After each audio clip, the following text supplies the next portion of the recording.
Good evening and welcome to the Laughing Monkey Music Show. We have George on from Rhino Bucket. They're back. How you doing, man? Hey, how you doing? So this is pretty exciting. You're back. So people don't know you put a killer kick-ass album out. Your first album, Rhino Bucket, was it 89, 90? Like the 90. first 90. Okay, came out 90. Okay. Um, you've had different albums out. And actually, last night I was talking to somebody who was a band member. I don't think he's anymore. Brian from Kicks. He last night is talking. Um, so you guys have reformed. At this point, who is the lineup right now? Oh, it's the same lineup that we had on the last album. There's still Brian. Oh, it is. Okay, I didn't think you Yeah, asked him.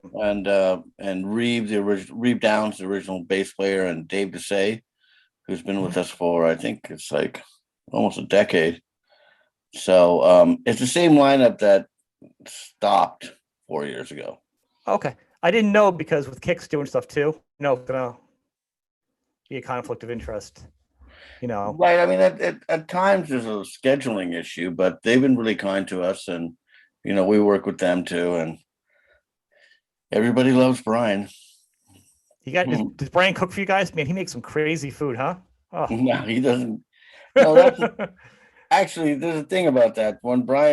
Before Brian got into this carnivore diet, he was a vegetarian or pescatarian. Yeah. He ate fish, but nothing else. So for a decade of touring, if not more, we always had to find him a different meal. Oh, that was a challenge. Yeah, especially when you're in Germany, and I mean, they like their meat and all that. And now he's like, Mister, I'll eat anything that was, born to be eaten. So I'm definitely going to get back at him about that. The tour is going to already be easier for you. So it's worth getting back together again just to be able to tour the world for meat with him. There you go. Exactly. Is there any particular reason why you just missing the road? Or, I mean, I know touring is hard. So I mean, it wasn't. Challenge. I mean, it wasn't so much the touring was hard. It's that I was at a point 4 years ago where I looked at the horizon and I didn't really see how to sustain it with the guys, and then it was a hard decision. I mean, it was like years coming. Like I was going like, oh man, because it takes a great sacrifice from everybody. All four of us. Yeah. And then so we stopped, and then at a certain amount, we never stopped talking. We were always friends. We were always, I mean, there was no fallout. There was none of that. Mm-hmm. And so then when I kind of missed having something on the horizon, I reached out to them and said, like, maybe we should do something, I mean, let's, it's still a good band, we can, we all get along and all that kind of stuff. So it was a really simple thing. It was a really simple thing. Like why we stopped because I watched the sacrifice of myself and everyone around me, and it was getting really hard. And then after 4 years,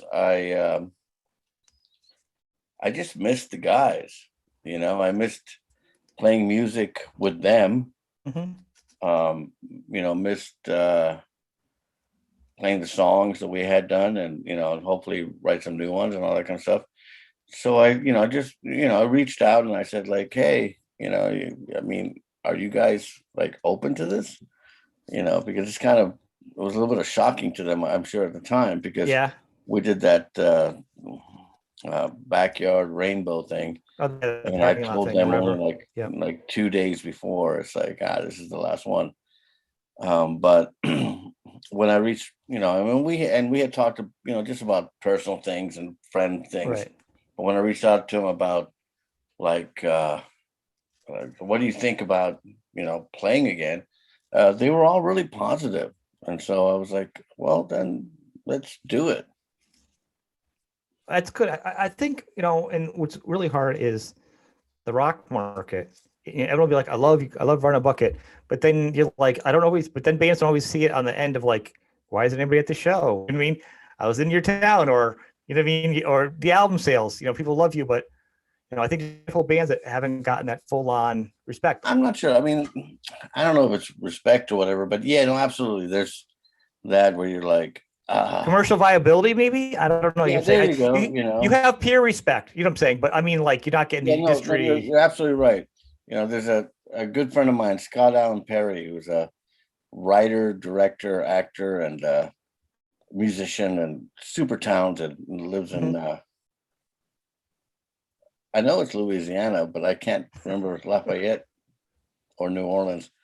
A good friend of mine, he coined the phrase that I personally, George, am 6 fuck yous away from greatness. So maybe there's some of that there, because we never really played the game as far as networking and trying to be buddies. We have good friends in the industry that we played with and that we know and all that kind of stuff. But so maybe a little bit of that came into play at some point where we weren't really willing to be cheerleaders. But at the end of the day, it's about the music and it's about the band and it's about if you enjoy it or not. And I mean, I know that, and I've done this a lot. I know there's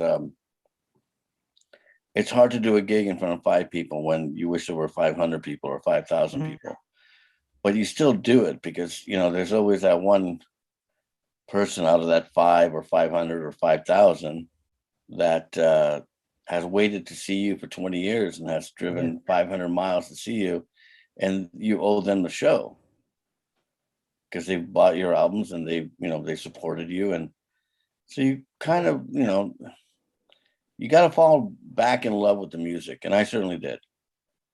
I mean, that's good to hear. There is a gift that no matter what level you are in a band, you are right. You've written a song, you've done something, and something I think is that do, and especially artists that can come back like in kind of the rock genre. I kind of put everyone together, whether it be like legacy or heritage from classic rock all the way up to now. And I'm not including the new rock stuff, but I'm saying like because there's a certain loyalty that I think rock fans have, from like 70s rock, 80s rock, early 90s, and a couple of rock bands now. But you know what I'm saying? That'll still move to the ends of the earth because you've done songs that are part of their memories. You've done it. I mean, you've touched somebody personally that in an artistic way that no one else can do.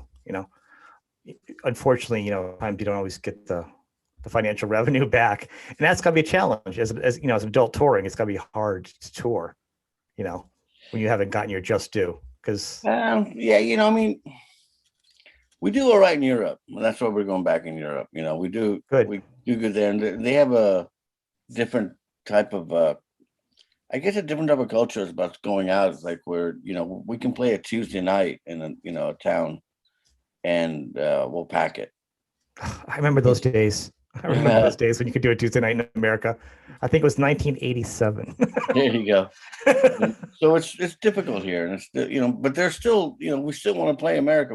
There's still places we want to play, and there's places we want to go back to and meet our old friends and stuff like that.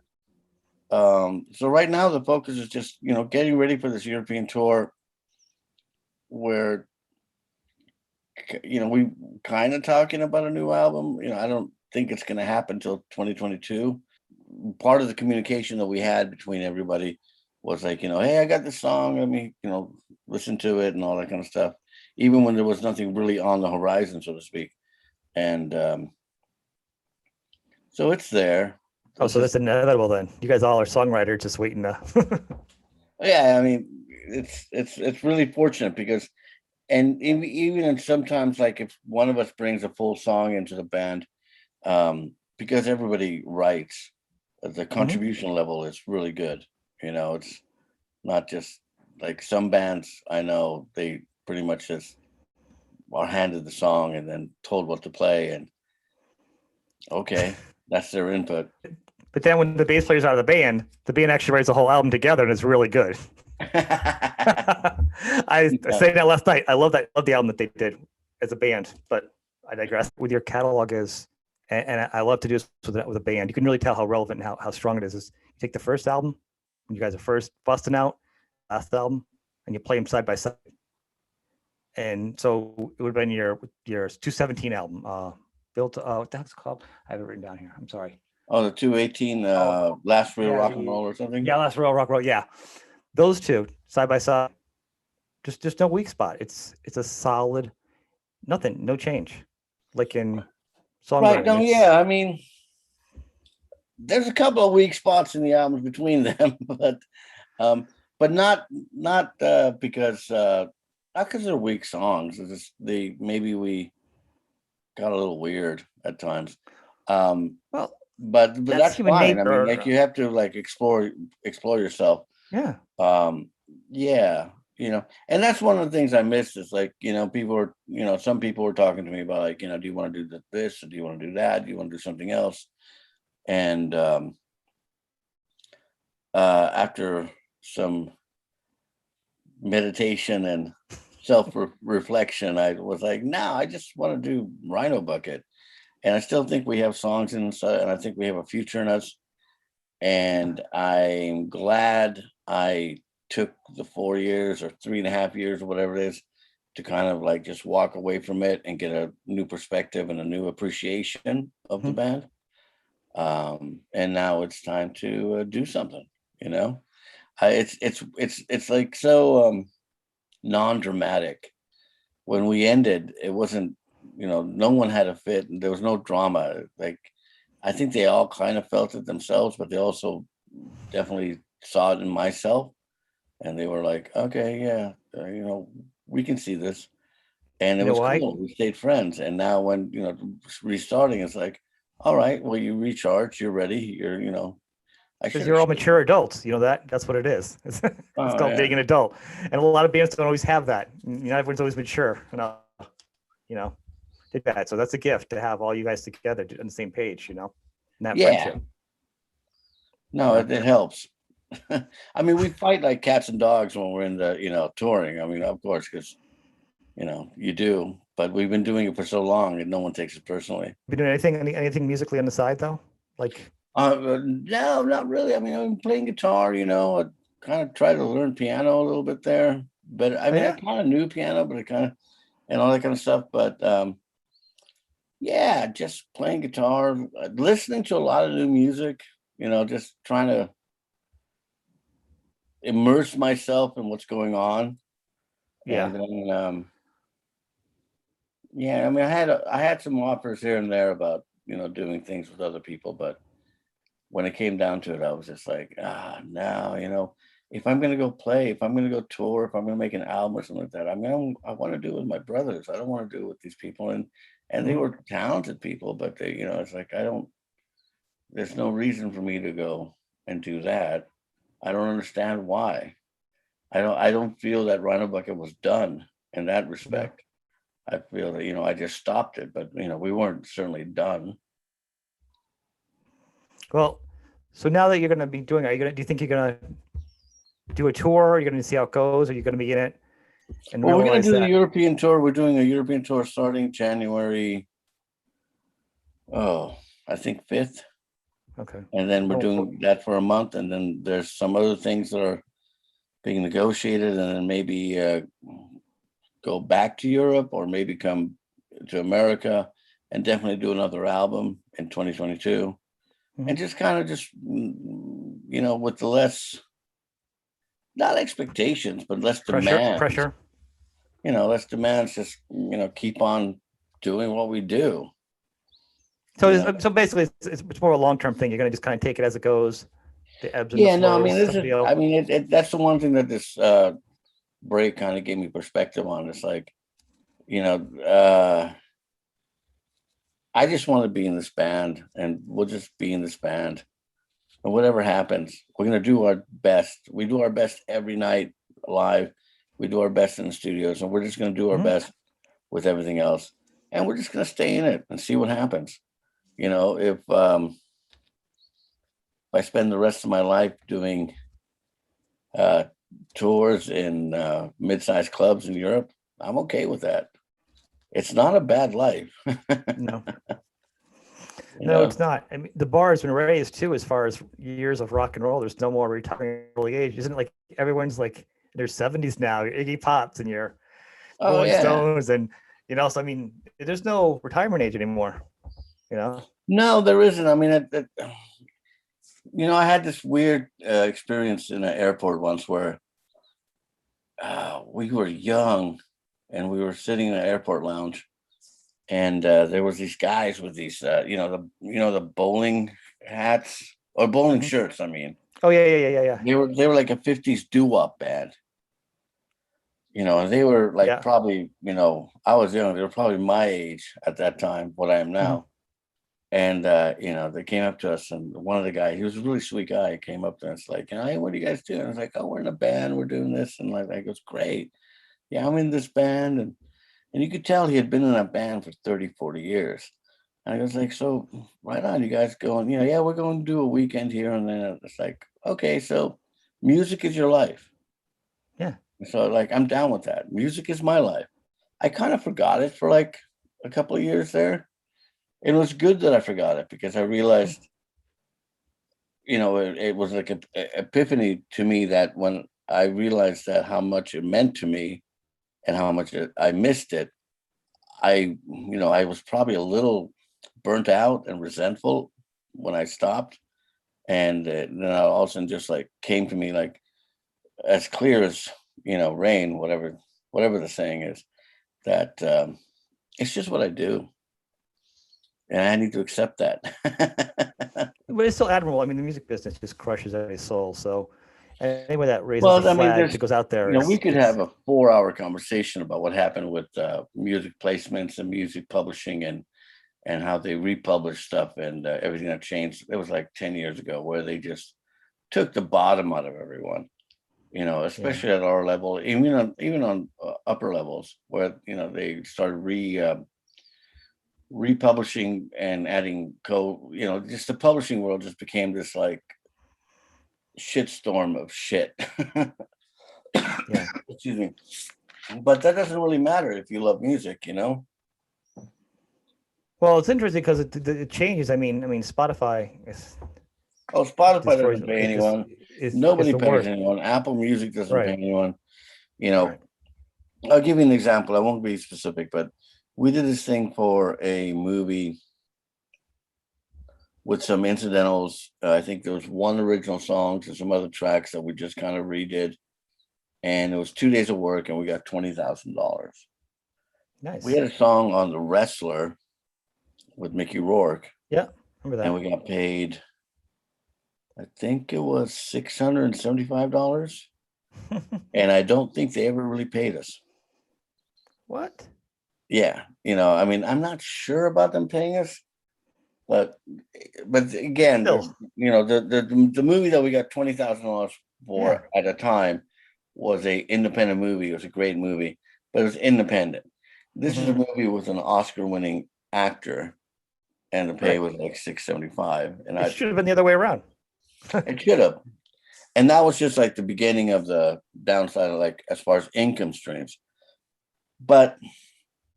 And that got me bitter for a long time. I was just like, you got to be fucking kidding me, we're trying to stay alive here and do stuff. But then again, when I removed myself from the situation, I realized that when I started this, yeah, sure, everybody wants a mansion in fucking Malibu, but that wasn't my motivation to do this and to make this my life. And I had to rediscover that and, realize that I like to make music. So let's make music. But it's cool to make a couple bucks and, not have to worry about a mortgage and maybe buy some extra guitars and stuff. You don't have to have a mansion, but it could be kind of cool to enjoy what you're doing, and. There's still enough that, we're okay. It's not bad to feel that way. I'm saying it's not bad to feel that way. It's, right. We're not talking like a Zeppelin there and you're throwing things at the window down at the hotel there. And, it's just more like you still have to live. And I think things I always talk about in the show is people forget that you're still everyone's on the tour bus and it's the mansions. And I always talk about I'm like, it costs so much money for a bus. It's like $1,400 a day, and there's insurance and gas and roads and crews.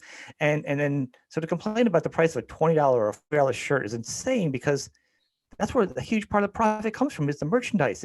If the venue's not trying to take a bite out of it too, it's really a thing I always try to point home with the fans, to be like, support the bands, especially with merch, and go to the shows. And I think it's hard because at our age, people are like, I love Rhino Bucket or band, but it'd be like, yeah, it's a Tuesday night, whatever, but I have to work the next day. Doesn't mean I don't love them, but then you're at the show and you have a show and not everyone's there that are fans, because life, Right.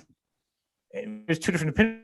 Maybe there won't be a next time if not people come to this venue because it's not financially worth it, and then people are like, where's Rhino Bucket? Well, No, yeah, I mean, a joke I used to have was, like, this is gonna make me sound like an asshole, but it's like, especially on, some of the cruises we did. It's like, look, guys, look across the entire fucking crowd.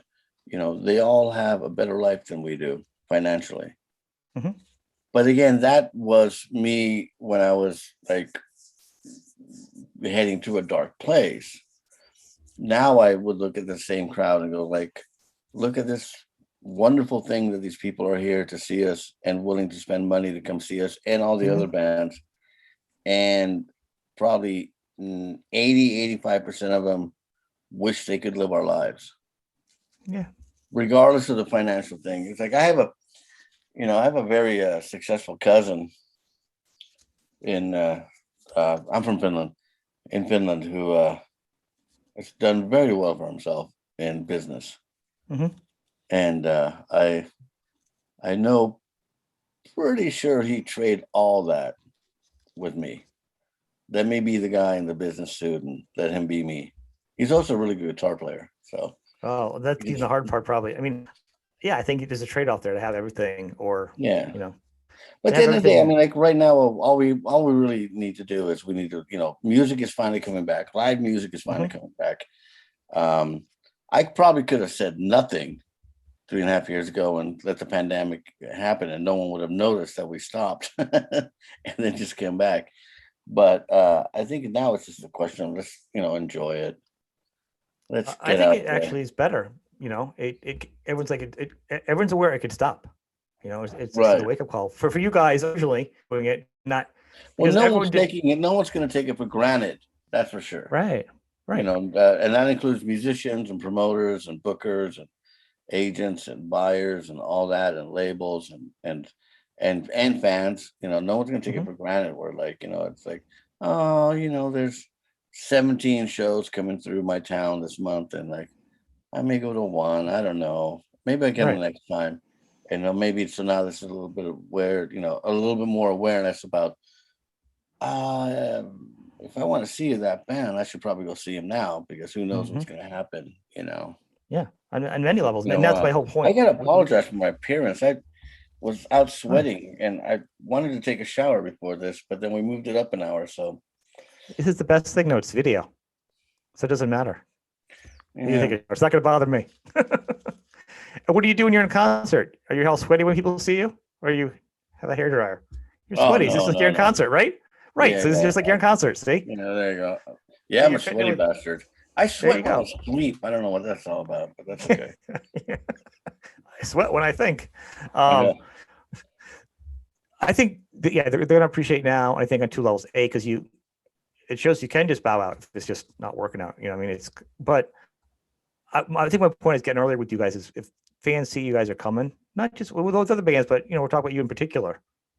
Go see you guys if it's on a Tuesday or wherever it is.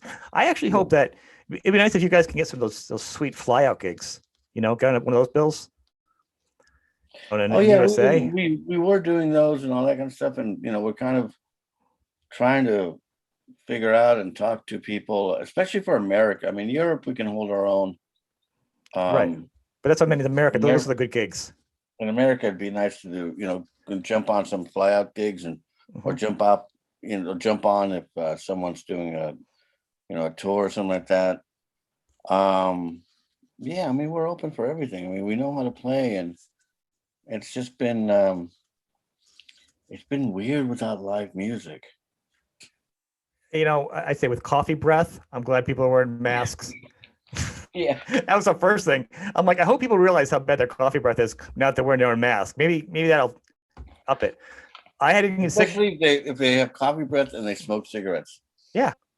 I like to think for myself. I like to find products like I want an algorithm telling me, like in iTunes or whatever, you should hear this band.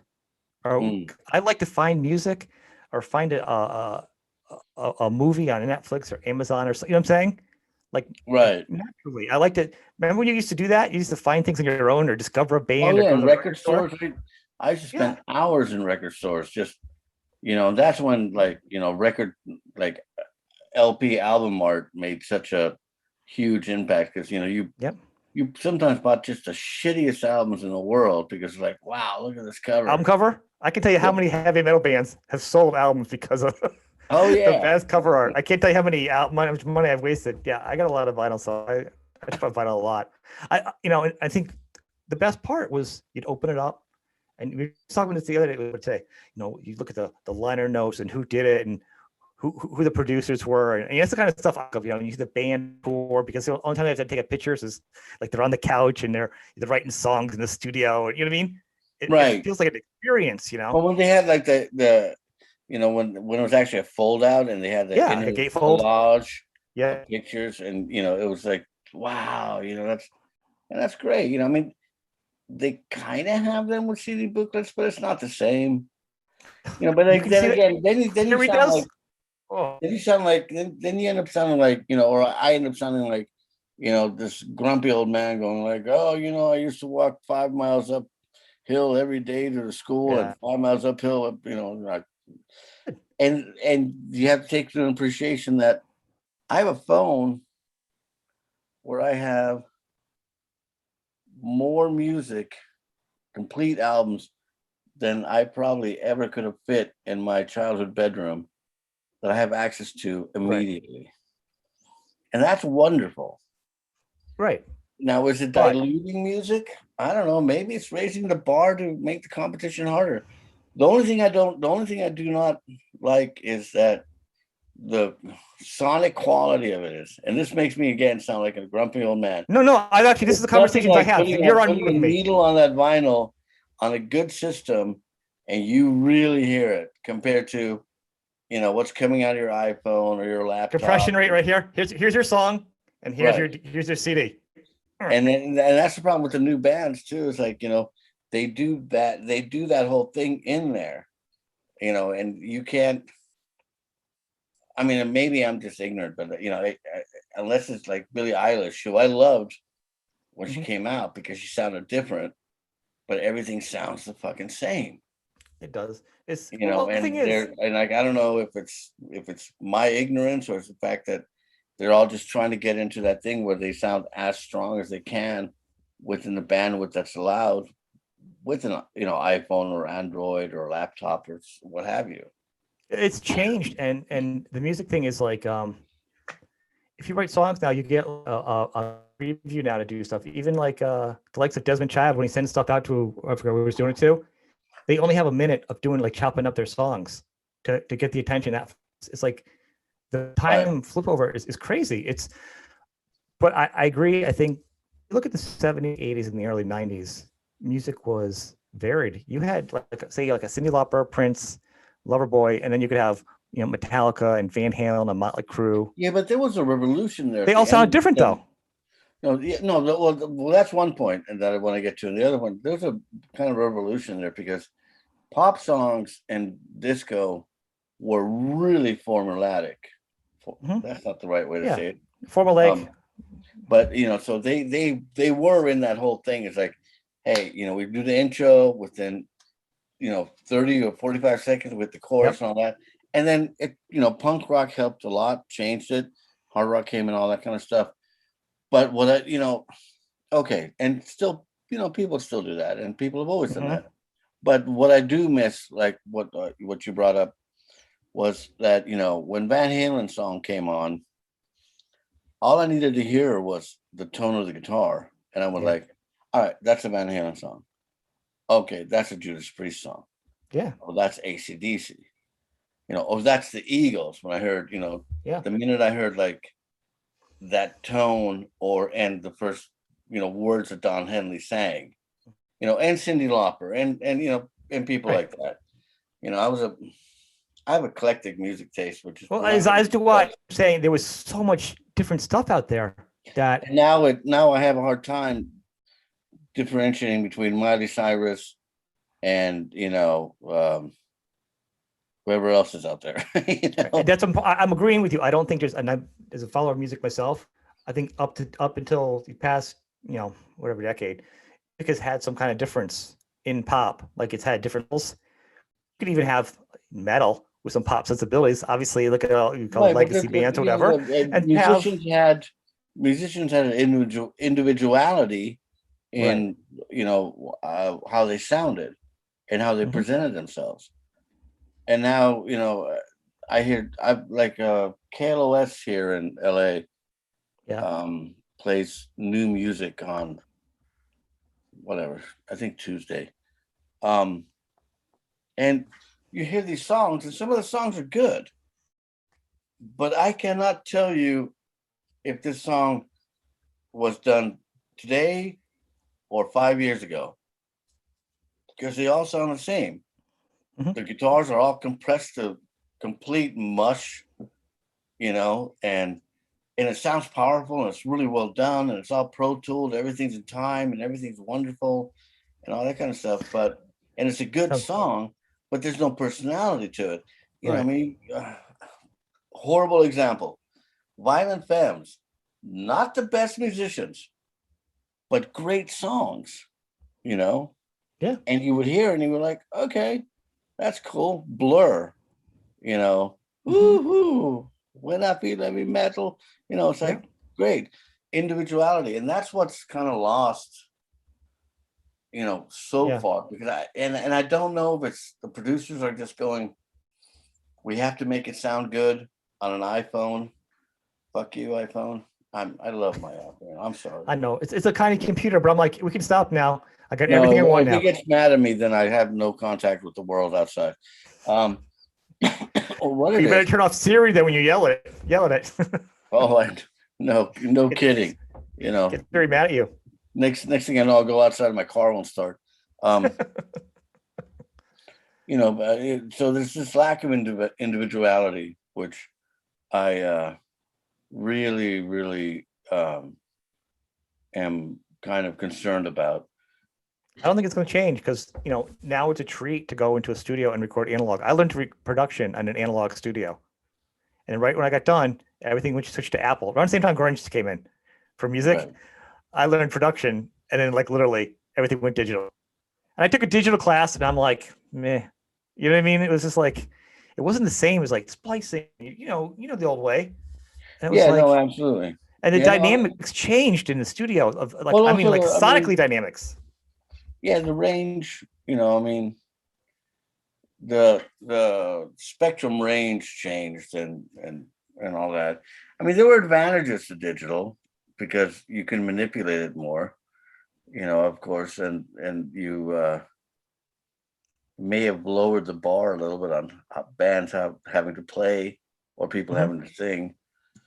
But no, I mean, there's gonna see. My hope is Kim Fowley said a long time ago, and I'd met Kim Fowley a couple of times, and he was a really smart guy, and he said like this was right after like Guns N' Roses hit big, or maybe a year after that. He goes like, where's the next rebel? Where's the next person who's gonna shake this up? Mhm. And I think we had quite a few of them, coming from the late 80s to the 90s and all that. And then it kind of just petered out. And they're really, I know they're out there, you know. Well, And I mean, from a completely musical and musician's point of view, Billie Eilish was one of them, right. or has the potential to truly be one of them. Mhm. I mean, that was, because I cruise all the channels when I'm driving around aimlessly. And when I heard that, not my cup of tea, of course. But I was like, there's someone doing something different, something fresh. Yeah. And oh wow, that's really cool. Now, are they going to take it to another level, or they keep going on? I don't know. I really didn't listen to a lot of it. I just heard like the first two songs. I was like, wow, that really stands out. But I want to hear that in rock. I don't think it's going to happen, because unless you have a few bands out there, I think, are trying to do it, like, I don't know, like Dirty Honey or Greta Van. A lot of those bands are kind of got that rock sound to them. Are they going to go back? More bands like that? Are bands going to start carrying the torch and going back and being like analog, more guitars, Marshall amps, or pedals? Because that's the only way things are going to change and be a little different. If everyone's going the full digital route, it's not going to change. And I think that's why bands, and that's why there's a relevance of this conversation, because you're still a real band. You sound like you. Right. No, I appreciate that. I had this weird thought the other day where I was like, somebody came up to me and well, not somebody, my wife came up to me and said that she's somebody. Somebody. She was like, confidence builder. We had watched the Grammys, and she was like, I don't understand what all the R&B artists and rap artists are doing. They're doing like these mini operas and all that. And she goes, I don't get it. And I go like, and I agreed with her at first. I was like, yeah, I don't, not my thing. I don't get it. But then I thought about it for a couple of days, and I went like, I mean, you could look at like Buddy Holly and the Crickets, where they were, and then where rock ended up with, like, let's say Pink Floyd, The Wall. Right. It's like, wow. And so, okay. So you look, they as artists are trying to push it's just not my cup of tea, and I don't really get it, and I don't really appreciate it, or I respect it, but so all right, okay. But it's kind of, I think, just like operatic rock and what they were doing at the Grammys is kind of, I think, played its course. It's time for I didn't see the Grammys. Is it like 4 really fat transgender Asian Finnish women to form the ultimate punk hate band and rule the world. And I will be in the front row. I mean, I'm making a joke, but I'm saying, like, I'm just waiting. I mean, we're going to do what we do because we love what we do, and we've done it a long time, and the people appreciate it, and I love doing it. And I'm, certainly not going to lead the revolution, because this is, this was my revolution a long, long time ago. Come out of Finland and do that.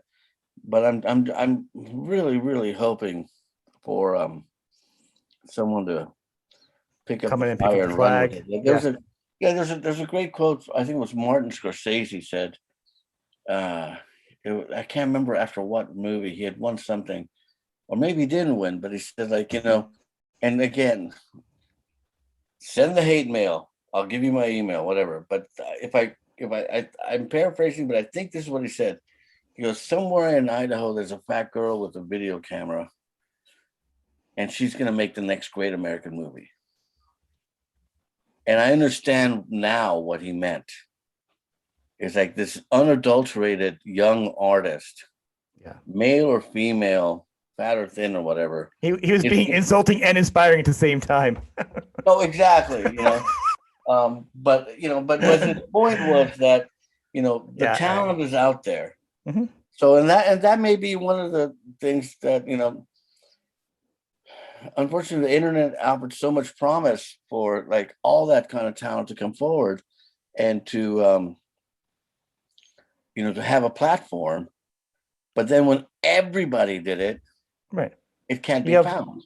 You could have 1 million 10-year-olds and 12-year-olds that play guitar like better than I could ever imagine. Right. You want to take your guitar and throw out the window and let a car drive over it. There probably is the greatest young or old or whatever rock band somewhere from that Mongolian band, though. I love that. Oh, I know you're talking about. Yeah, they're awesome. They are so, I mean, it's a little gimmicky, but they are, but the sound. I mean, if it's authentic, then I apologize for that thing. If it's like they were professionals and kind of figured out something, even though I still love it, I think it's fantastic. But It's like somewhere out Woo there or might be something. Yeah. the next fucking Beatles, but we'll never know because they used to be like, what was it? 35 to 45,000 albums released a year. This is when they did albums, and now there's probably that many songs or things released a month. Yeah. From everyone. So how do you filter? How do you find it stuff? I think like everything else is going to blow up. And I think that's why rock bands right now, whether you call them heritage or legacy, whatever you want to call them, call them live music. They sing without voice effects. They tune up their guitar. Their strings break. They have a bad day. They're human beings. They write lyrics that are personal. Right. It's rock and roll. It's dirty. It's good. It's happy. It's everything. But it's not pretty. It's not polished. And for a while, people didn't like it. But it's the only thing that's holding up. Right, no, exactly, and that was one thing that really cracked me up about the Grammys too. And I hate to go back to this. I can't believe you're watching the Grammys still. Like any award shows at this point. Oh, I was being a musician of all people to be like, oh my god. I was completely bored, and my wife wanted to see it, and I was like, okay. Justify yourself. I'm just saying I'm surprised. I'm not judging. No, I understand. No, but I mean, like everyone got so upset about was it Cardi B and that whole like lesbian simulation kind of thing. Is like, I didn't even see it. That's so bad and that's so wrong and all that. And I was just like laughing my ass off. I'm like, wait a minute. It's like, what are you fucking, fuck you. It's like Elvis came out and shaked his hip and people thought he was the devil and wanted to, the Beatles had long hair. The Rolling Stones had longer hair. Zeppelin worshiped the devil and all that kind of stuff. It's like, come on. Yeah. Okay. Was it appropriate? No, but neither was, a lot of other stuff that's happening in rock and roll. Alice Cooper's fucking phenomenal. A guillotine on stage, really? Is that And so awesome. Like I didn't have a problem with it. I was like, okay, well, you got attention. Okay, cool. The song sucked, but that's just me. Again, send the hate. It's not like send the hate mail. George Dolivo at gmail.com. Go ahead. Send me all your hate. I'm into it. Send me your hate email. It's funny. I know. That's awesome. Hate me. You hate me. That's awesome. This has been fun, George. I'm glad we get to talk. And that's part of the thing with the show is people like having an artist talk and share. Yeah. So I really appreciate this conversation and this interview a lot more because it's not just like, what's Rhino Bucket doing? The reality is like, what did Rhino Bucket do the last 4 years? Well, not a lot. We weren't, we were in touch. What are we going to do now? Well, we're going to go on this tour. We're going to hopefully do these other things and we're going to make an album. Great. Okay. Now let's fill out the time. But you and I have been able to have a really nice conversation. Yeah. Thank you. And that's what I enjoy because, talk about, things that are relevant to both of us and things that, maybe people listening would like to hear, like how we feel about. I have, let's sum it up. I have no problem with risque and inappropriate appearances on TV. I'm hoping for somebody to burst out, some young people to burst out and do something. I have very little faith in that. Oh, wow. My wish list just stopped. The first album I ever bought, I was,